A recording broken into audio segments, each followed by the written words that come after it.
des véhicules blindés ennemis capturés intacts, une frappe de drone décisive et des forces spéciales au sommet de leur article. Ce sont les faits marquants de l'opération menée récemment dans la région de Krasnoarmeysk, connue aussi sous le nom de Pokrovsk. Les forces spéciales russes, plus précisément le détachement Vega des forces Centre, ont mis la main sur un véhicule blindé de transport de troupes Max Pro International et un véhicule de combat Kozak, tous deux appartenant aux forces armées ukrainiennes.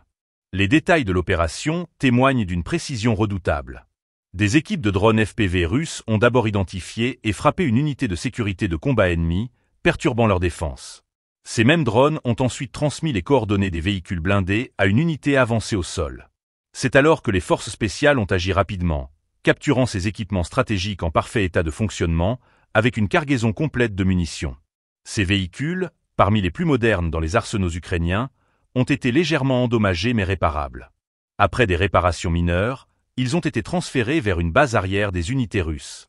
Le ministère russe de la Défense a salué cette opération, qui combine l'efficacité des frappes à distance avec une intervention terrestre rapide et ciblée.